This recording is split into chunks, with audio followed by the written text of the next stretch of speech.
Hello and welcome to BFF's Wine and Tell, our spicy, saucy, and sassy podcast on life and its many myriad experiences.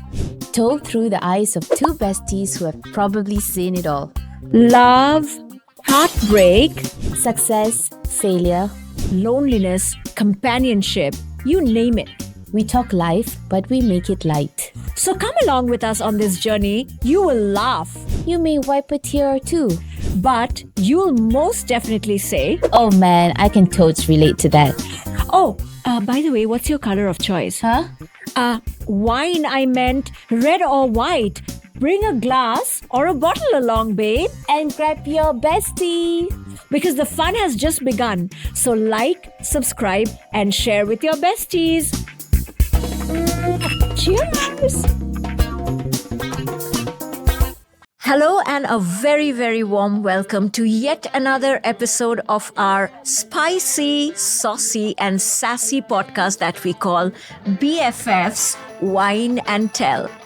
And guess what? Today we have such a special guest with us. Yay, drum rolls! We have Natasha. Chiam, everyone. Yes. You can virtually clap for her, but let me introduce her first so that you can clap some more, right?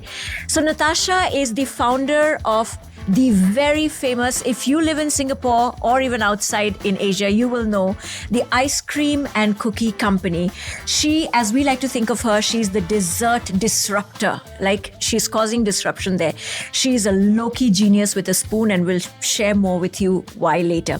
So, a quick introduction, right? We should do a quick introduction first. So, on paper, Natasha runs a wildly successful ice cream empire that actually started at a humble farmer's market and now spans, wait for this, over 500 stockists across Asia with a flagship store in one of our favorite cities, Hong Kong. Well done, Natasha. Badass. Thank you so much for coming today. And if you follow her on Instagram, you know the truth. This woman isn't just churning out ice cream. She's actually churning out art. Can I confess something, Natasha? I spent about half an hour on your page yesterday Oh, thank you so much. and then ate ice cream.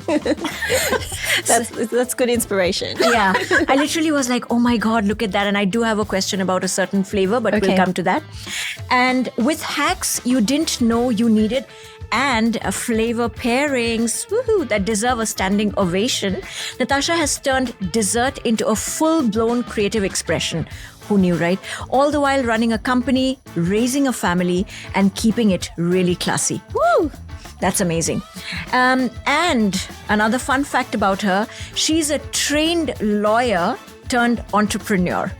And she's proved that the best paths are rarely straight, and the most powerful women often build quietly behind the scenes until you suddenly realize that they have changed the game. We are so ready to wine and tell with the woman who's redefining cool and cold, one scoop at a time. Yeah. Thank you, Yeah. Natasha, for Thank you being so much. Wow. I'm ready to wine. My best friend is always ready to wine, ladies and gentlemen. As you have seen through all of the episodes, she is doing the honors. Yes. Today we are drinking a Chardonnay from Named after Chile. you. Apparently named after my Instagram account. By now we know that that's not my name, but that's a fun story as well, how I came to have that name. Yes. And you know when was the first time I met Natasha? She Do actually tell. hired me for a team building workshop for her company. Oh, is that how you guys met? I did not know that. Yeah, and then I started to stalk her. You know why? I don't stalk everybody, but I was so impressed because all her staff members were all happy people. Oh, really? Like, have you ever met a boss who keep their employees happy? Like each individual. Like I think the longest employed person was like 15 years or something. No, not quite. Our company's only been 13 years. So then 13 years Yeah, then. but we have two hitting 10-year anniversary this year. Wow. I want to say that it's 50% you and it's 50% the fact that they get to work with ice cream. Yeah, I'd be happy I working think with ice ice cream cream. is definitely a key perk. Well, then, on that note, a Oh, very yes. warm welcome to you, Natasha. Thank you very much And for this is joining us. Lovely introduction. Your first podcast. Yay! We are Cheers. honored. Ooh, Cheers, cheers. Thank you. Okay, wait, let me drink a lot. I need it today. Okay, I'm going to get started because this last part that we talked about in your intro about how you are a trained lawyer. Sure. At some point, very briefly in my life, I flirted with wanting to become a lawyer just because I watched a lot of Law and Order. Law on and Order, HBO. yeah. So did I. Oh my God, right? I did, yes. And then I realized just how much you have to study. I was like, no, cannot. Let's do English literature. But Natasha, your story actually started in law school and you're a trained lawyer and then you pivoted to desserts. Take us back. How did that decision come about? Was it guided more by gut, grit, or did you see a business opportunity or was it something else? Yeah, I think, look, back in my law days, I think it was a career that I had come into because I was the first daughter of a Chinese family. Growing up in Australia, my parents were like, you need to do well at school, you need to get a professional career. It's going to be engineering, law, or accounting. So it was one of those, or be a doctor, but I'm quite scared of blood. Yeah, where's the medicine? Quite scared of blood. I had 4 options: become a doctor, lawyer, engineer, or a failure. Right, so yes. Ouch. So that's kind of how I ended up in law school, and I did the training, and I did get admitted to the court. But I knew very quickly that career wasn't for me. I was going to be a mediocre lawyer at best, I think, right? And I'd always been really interested in baking. Baking is something I did on the side for my whole life. Like my family, we grew up in the kitchen. My dad, my mom, they both cook. And on the weekends, it was like me, my brother, my dad, and my mom spent a lot of time in the kitchen. That's where we bonded. Yeah. I think for us, even till today, like our love language is food. My dad he's not expressive. He's like, a Singaporean pioneer generation old kind of uncle, but he will cook for us instead of, ask us how our day was or something like that. Yeah, so that's how we grew up. So food, I think you need to really enjoy good food to be able to make good food. And the business really started when I met Andrew. At the time, I'd already pivoted away from law, so I was working in journalism. But I met him, and like I said, my love language is food, so I'd bake him all sorts of things, cookies, cakes, whatever on the weekend. And he said that he was reminded of these ice cream sandwiches that he had when he was in college in New York. He couldn't find something similar here. And I said, I can make them for you. Oh, the honeymoon period. Exactly. Were you guys, had you just started dating then? We had just met, like literally in the first 2 months of meeting him. And I was like, I can make them for you. So I made them for him. And he's like, these are great. He was in between jobs. He said, why don't we sell them for fun on the weekend? So we Googled pop-up markets where we can sell stuff on the weekend. There was one at Dempsey at Lowen Gardens. Yeah. Back in the day, it was quite ghetto compared to how it is today. It's you basically bank transfer somebody. There's no pay now, there's no website. That one. You just the bank transfer. Park. There's a car park. Yeah. She's like, come, you have a table, you do what you want to do. Yeah. And so we sold the cookies. We scooped the ice cream, not even from a freezer, from like a Esky ice box. This was in which year? 2012, September. Yeah. And it was really fun. We sold everything we made. We made like $500 and we were like, oh, it's not bad. Let's do it again next week. And so we did. And we did it for a couple of months after that. I was still working full time. He was in between jobs interviewing for things. But a chef approached us and he said, can you make this ice cream for my restaurant? And we kind of looked at each That's other. Getting serious. Yeah, we said yes, but we were still making out of our home, right? So after this chef came on board, we found a few more chefs and their restaurants, and we started supplying them, and we thought this is getting a bit serious. We need to get a proper license, start doing this out of, legitimate kitchen. And so that's what we did. We found our first little central kitchen kind of behind Little India. And that's how it all began. Yeah. So by 2013, kind of like around April, I'd left my job. Yeah. Wow, 2013 April. So from 2012 September, that's like 6 months. Yeah, it was like 6 months. Wow. Yeah, it was 6 months. My best friend over here used to make really nice tiramisu as a love language. That love language disappeared. Do you miss it? Not true. Not true. My love language is eating. Okay. Yeah. Oh, so it's a perfect match then. I know, right? Yeah. Now we smell and the calories are put on. Let us not. Just let like us that. not. To that I will drink. Another episode. Cheers. Cheers. That's an amazing story. Wow. Yeah, I love it. And to think that her boyfriend at that time encouraged her to sell. I mean, Natasha is irresistible, but so is ice cream, right? Like, think about it. We will come to that subject later. Okay, so I ask all the controversial questions, okay? Okay, let me get So, ready. what's the sweetest thing someone's ever said about your brand? And the saltiest? Ooh, we're lucky to get lots of feedback, like online and offline. So I think let's start with the sweet. Even yesterday, someone commented on one of my Instagram reels, and she was like, "I'm a Singaporean, and I'm so proud of you." And I was like, that really made me smile, actually. But we've had people in the past who have said. One in particular, she emailed in and she said her mum was really sick and she couldn't eat solid food, and they were looking for an ice cream that doesn't have dairy and doesn't have certain things in it that some ice cream has, and they found our brand, and it's what has helped her mum in her recovery as well. So that was something that was quite unexpected for us, because we're making ice cream, we're making things that are indulgent, they fulfill cravings, but we didn't think that it would help somebody who is unable to eat solids, right? So that was really sweet as well. She wanted to share that with us. Saltiest. There's a lot. I feel like whenever we get this email notification that is the Google review, I kind of like die a little bit inside, because I'm like, is this going to be good or is this going to be bad, or is this delete the damn you thing. can't delete it. You can't verify that they've actually bought anything. Yeah. We've had just really mean people, I'm amazed how angry people can get over ice cream. Exactly. It's bad. It's like, you guys should rethink your life choices. You really shouldn't be making ice cream. Someone has said that to us before, and I'm just like, I think that's.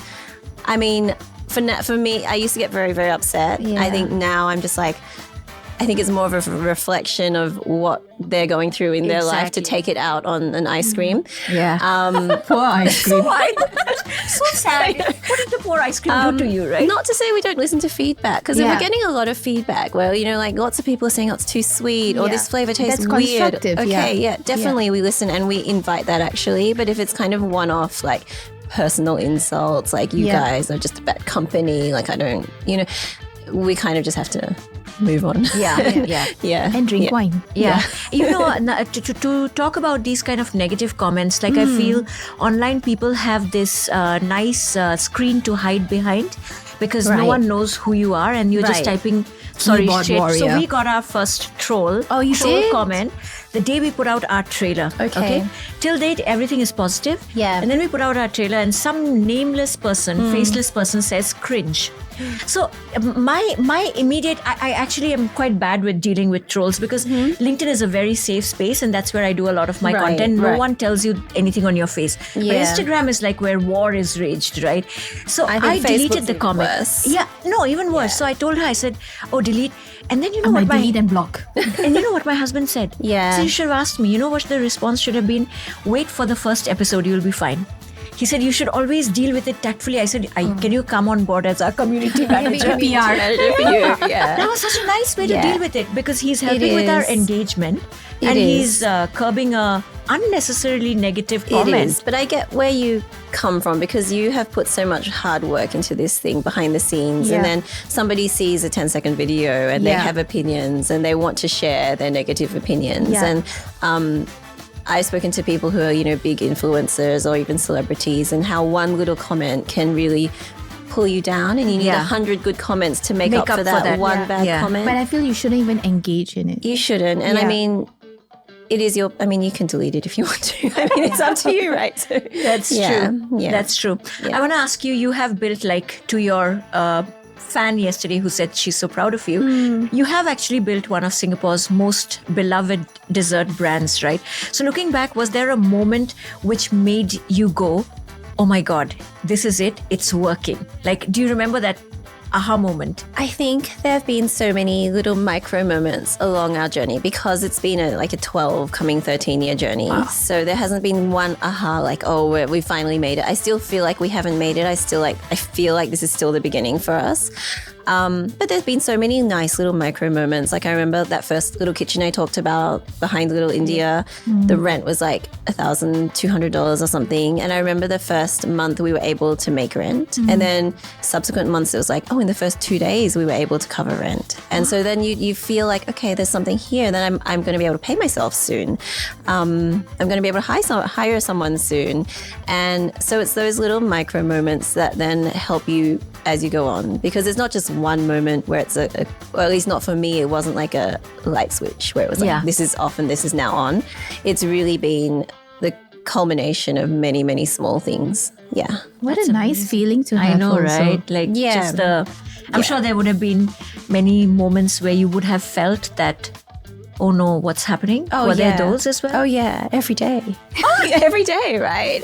I think like a lot of business people or founders, like you operate with this, I would say, a healthy sense of paranoia. Like what is lurking around the corner that's going to happen today that's going to sink the whole ship, you know what I mean? So definitely there's been so many moments where I've questioned what I'm doing, where I've questioned whether we made the right decisions, like whether I question whether I should be doing this at all, you know?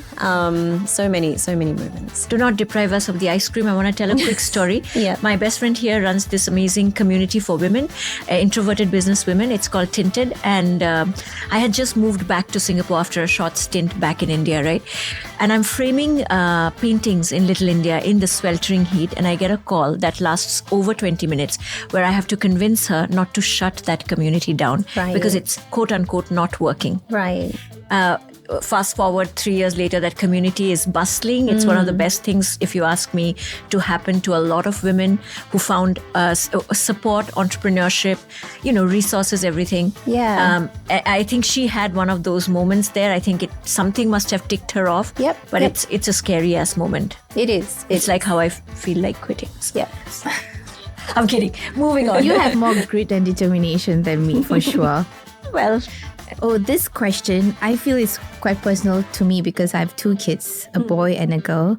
And I always look at them because I don't have a sibling. I'm the only child. Yeah. Just looking at the dynamics between siblings, I always wonder how would they grow up to be. Now they're like, either best they're friends. fighting or they're hugging and kissing each other. And I always wonder like how they grow up to be.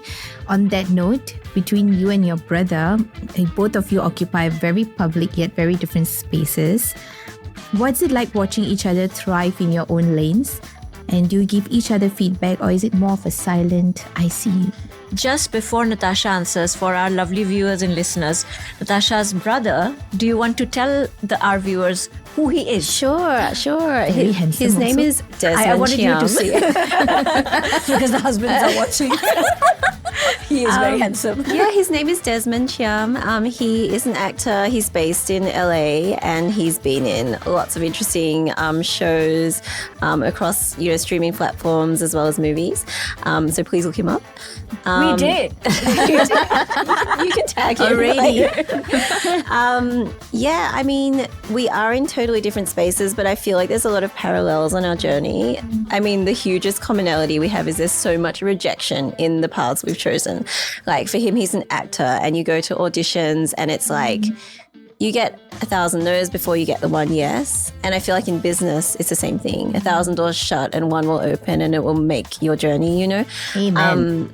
Yeah, and so we identify with each other a lot in that kind of way. We like commiserate with each other over the rejection. It's like, how many no's did you get today? Kind of thing.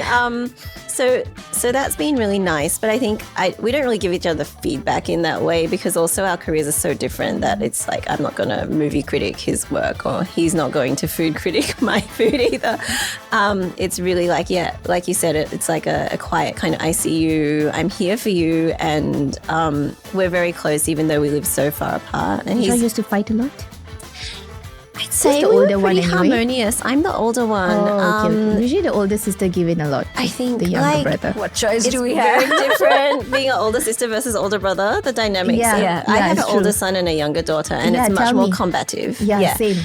And I notice my friends who have older daughters and younger sons, it's less combative and more play. And I mean, that's a generalization, but for me it was true. So we would play pretend a lot. And our age gap is really quite small. It's less than 2 years. So I don't remember a time without him. Whereas if maybe there was a bigger gap, it's like, there's more of an adjustment. But for me, it's like he's like always been around. He's like been part of my life, right? Yeah. Yeah, so I think we've always had a pretty good relationship. So nice. So Desmond, if you're watching this, you should. Hi. And we're so happy to have Natasha over here. But now I want to talk about your friends. Yes. Okay? Because this journey of entrepreneurship it can and probably is fairly lonely, even though Andrew's a part of it, right? And we'll come to him as well. But tell us about your bestie or gang of besties, and what role have they, he, she played in this amazing journey that you've had? Sure. So, I mean, obviously my bestie is my husband, Andrew. We do work together. We do everything together. And we feel very blessed because I think for husband and wife founder couples, it kind of like it either works really well or it works really not well. Yeah, and I it can will never accelerate tread that path. the negative as well as it can accelerate the positive. So he's definitely my bestie. But if you're talking about like, non-husband besties. I think I'm pretty fortunate. I have a couple of groups of different girlfriends. And when I say groups, they're not like big groups, like 2 girls here and 3 girls there. Who I know, like if I called them in the middle of the night, they would be there for me and, And they've come from different pockets of my life. Like some have come from when I was back in law days, we were doing a traineeship together. Some were when I first moved to Singapore and we met and we bonded. And some are from university days. So I feel like they've all known me from different like chapters of life. Your life, and now they've all known me for coming to up to like half my life. And I've seen them as well grow in their careers, growing to become mothers and their journeys with that too. And so, I mean, it's great to have girlfriends. I don't have like a lot of girlfriends, but I think a couple of small pockets. And now you have 2 more. Yeah. Thank you. This is how we self-invite ourselves to become other more circles. But what are some of the fun things you do? Because I assume work for everyone is very stressful, especially for an entrepreneur. And I know you're scaling up. We'll talk about that. But what are some of the fun, de-stressing stuff that you guys do? Yeah, I think Besides. I think nowadays, like, we're at the stage where we like to stay at home for dinner. So we'll go to like different people's houses for dinner. We'll all cook something different. And I think like for me, like I said, cooking is a love language. So I feel like when I have people over, I think about what they want to eat and I think about how I can make it a fun experience for them. And so I think like just spending time at home, and then there's no pressure of like you have to go home at a certain time or the restaurant has a second seating or whatever. You just chill and it's very relaxed. We are free next weekend. Very relaxed. You keep quiet. If I suggested this to the person beside me, she's like, are we old? Why are we staying at home? No. I am What happened to those days when we used to go clubbing? Natasha, you must know that not so long back we used to party 5 days a week. Wow. And now we party 5 days a year. That is a big drastic change. No, but I get that. Like we do hang out a lot at home now though. We do. Yeah, we do. And she insists on making reels. Make the best use of our time to make reels. Just to inject some fun in lots of dance, lots of moves. Yeah. Okay, my turn. Okay. Balancing roles. Yep. As a mother and an entrepreneur asked me, it's not easy. And I want to know how have your experiences in motherhood influenced your leadership styles and business decisions? Yeah, that's a really good question. I think before you become a mother, you think, how hard can it be? You're kind of I was like, it's a baby, they're just a baby. I'm just a put it in baby. the cot and it'll be fine. And it's not like that at all. So it's definitely, it makes you so much more flexible. It makes you so much more, you need to time manage to a degree that you didn't have to before. And I've always been a very type A personality where I schedule my day and I have a to-do list and I finish it. But when you have a kid as well, it gives you, you need to obviously get what you need to get done, but you also have to do it with flexibility. And so in business, it's really helpful because as you know, in business, like there's so many unexpected things, so many things can happen. So many things that can go wrong do go wrong, and you have to have that level of flexibility and maintain a level head through it all. So I think there's so many parallels between like raising a child and building a business. They are you don't so, sweat the small stuff. No. Yeah. And it's so all in. Like both of those things are so all in, and those are things that you cannot quit from. Like you cannot walk away from raising your child and you cannot walk away from building your business. So they're really like, I mean, that's all I do. I raise my kids and I build my business. I mean, mean, that's and I don't have much of a social life at the moment. Yeah. But I don't know how you guys do it. Seriously, hats off to women that are working or running their businesses and raising children at the same time. Thankfully, I decided not to have children long back. I mean, you saw and you said, oh, how tough could it be? I'm like, no, that is tough. Do not do it. Yeah. I'm just going to do other things, Yeah. So, but seriously, hats off to both you guys and everyone else that does it. Surely you have a superpower kryptonite you're not telling us. But I think you will. I mean, I feel like you have more patience than me, to be honest. She has seen the other side of me when putting them to sleep. Yeah. But she's like, it's okay. Take your time, no problem. I'm like, no, they have to sleep now. Yeah, because I deal with them once in a month. So that's true. But talking about business though, you scaled the ice cream and cookie company from like what you said was a home experiment because you love cooking, and now it's got an international presence, and we hope that you'll only scale further. What is one of the hardest lessons you've had to learn in that process? Something that probably took you by surprise or you weren't ready for? Yeah.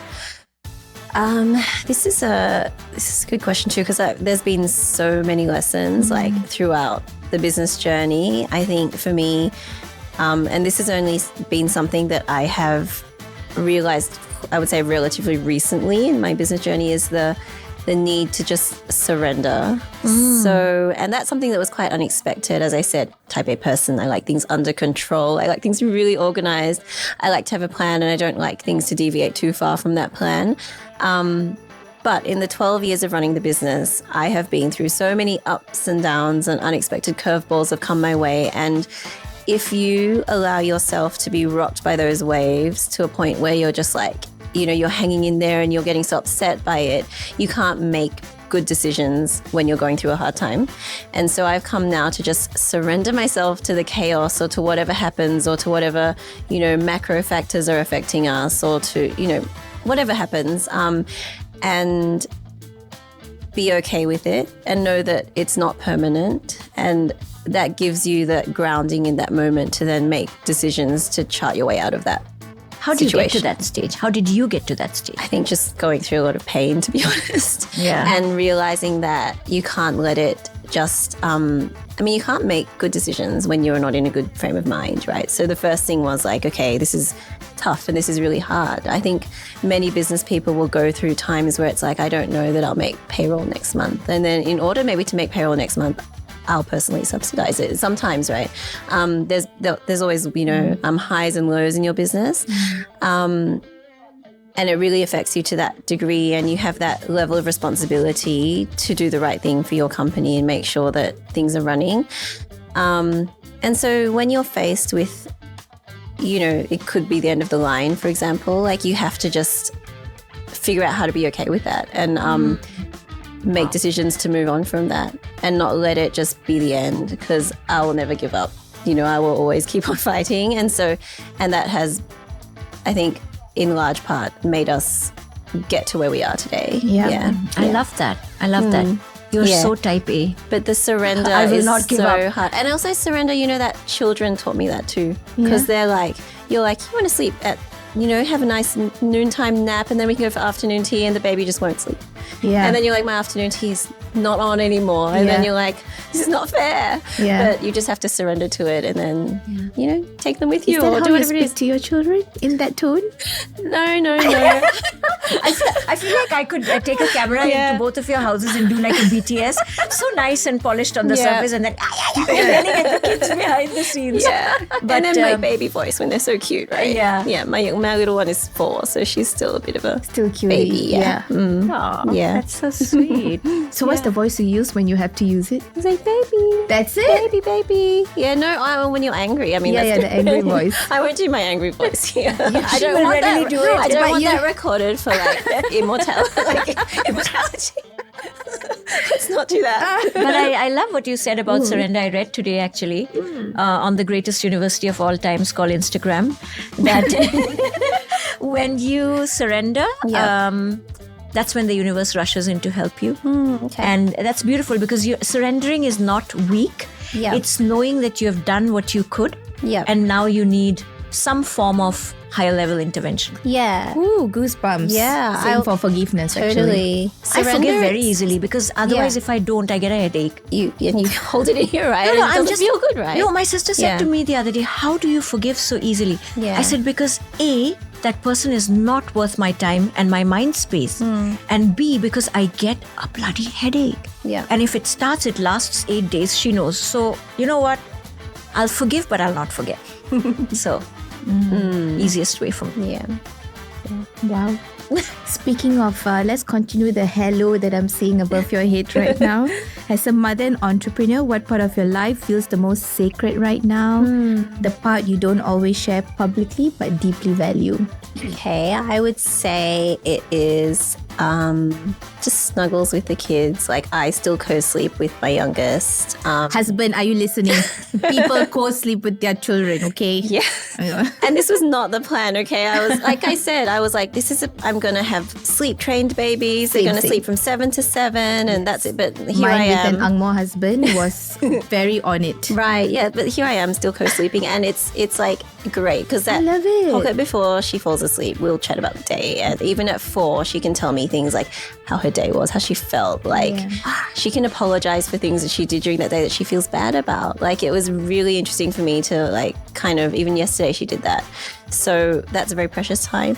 And then obviously the moments when they first wake up and then they look at you and you're the first thing they see, and that's really special, and that will last, I think, for such a short time in one's life. So Oh, that's very super special. sweet. Yeah. Oh, wow. Yeah. Now, continuing to talk about the family, you and Andrew work together. He's such a lovely gentleman. We met him the other day. But here's a controversial question. Between you and Andrew, who is more likely to bring work talk into date night? And what's your policy around no business talk over wine? Or is there no such policy? Be honest. Yeah, I'll be honest, there is no such policy. We've tried to institute such policy, like date night, we're going to talk about, not going to talk about the kids, and we're not going to talk about work. And then we're just like, work is such a big part of our life that it is not possible to not talk about work. So, and work is something that like we feel is still so fun, you know? And so like we get a lot of joy from what we do, and we get a lot of joy from sharing with each other what we do. And so it's not possible for us. There is no work-life delineation here. Like, for the longest time, I've always said like, there is no work-life balance for us. It's work-life integration, and that's how we live. And that's just how it is. It's not for everybody, but it's for us. So, yeah. That's amazing. Always talking about work. Always. Because for you, it's a way of life. It is. It's not something that you wrap up at 5 and, you know, that's no, not at all. It's your other baby, right? No, so how it's do you like not we talk live about it and breathe it. And yeah. Love that. 100%. You should be a motivational speaker.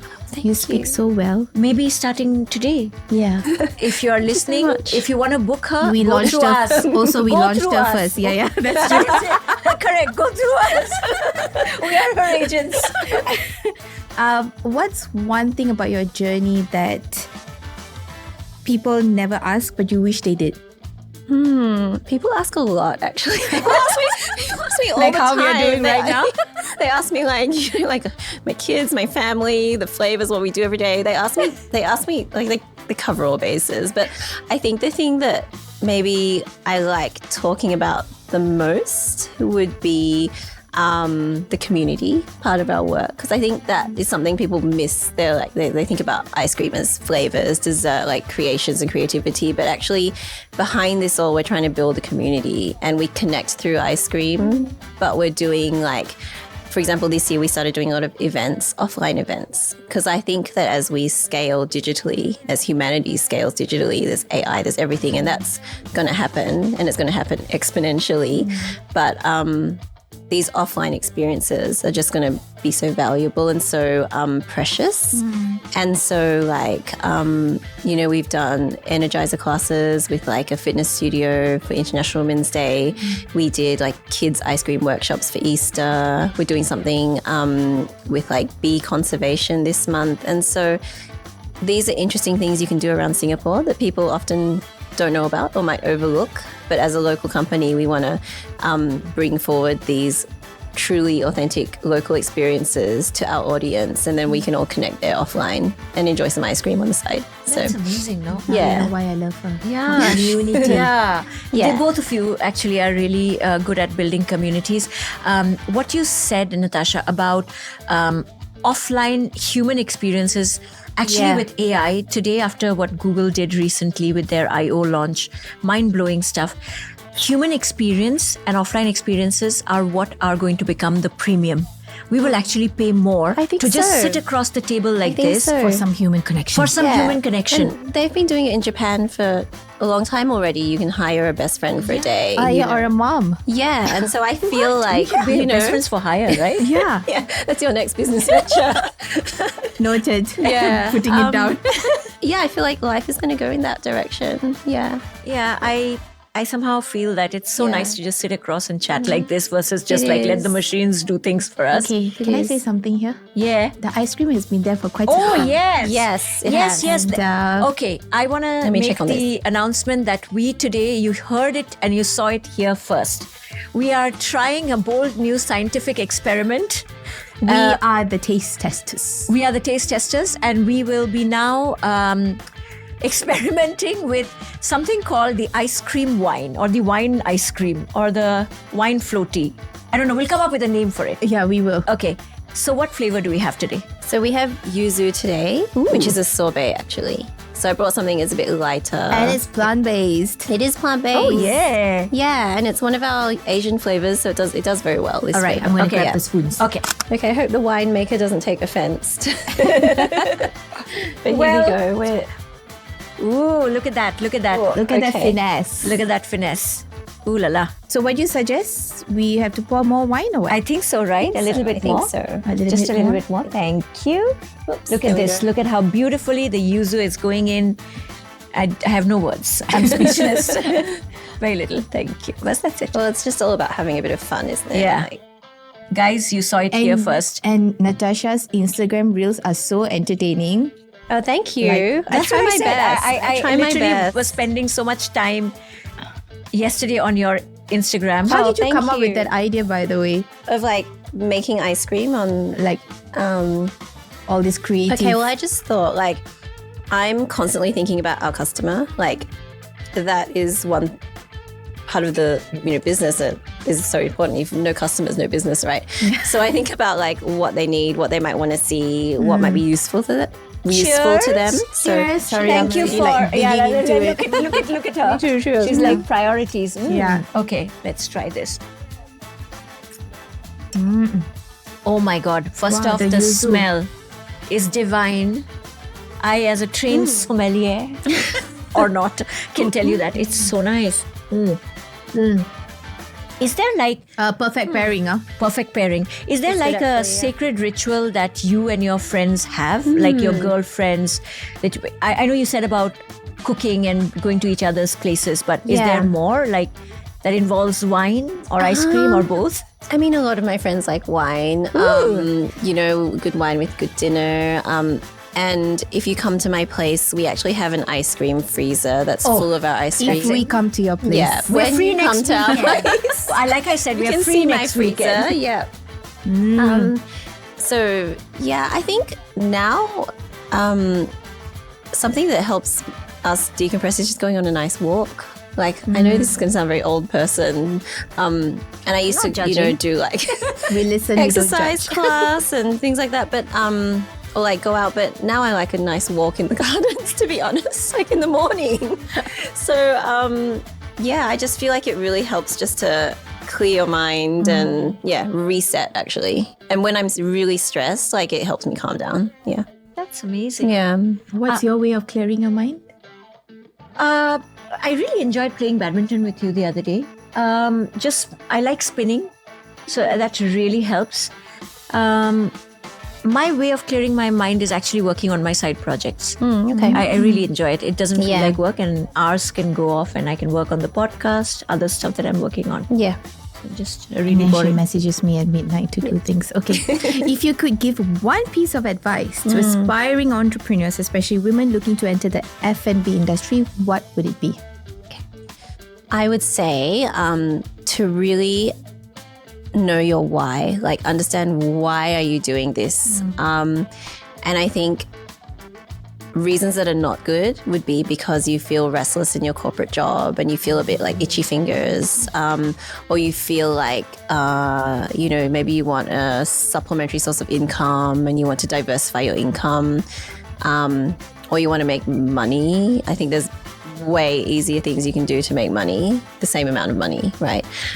So it's really figuring out your why, because things will get very hard. And when they are that hard, it's, your why that will help you keep on going and keep, going through, It's right? true. Yeah. It's beautiful. Yeah. So for me, it's like, we want to make this ice cream. Our ice cream is actually better for you. Like most of our range is lower sugar, it has prebiotics and things like that too. We want to give people better choices. That's something I feel very strongly about, especially since becoming a mother, because I realize like my kids are eating my ice cream every day. Like I better make it better for them. Every day? They eat it every day. Wow. We have a freezer at home. Like I don't lock the freezer, So, I mean, for all practical Yeah. purposes, this is like health food. Yeah, exactly. Yeah. And another thing I want to do is I want to bring Asian flavors, like, Southeast Asian flavors as well, to around the world. Like we have the Ondeh Ondeh, we brought it to Hong Kong, we brought it to bringing it to Taiwan eventually, and it's had great reception so far.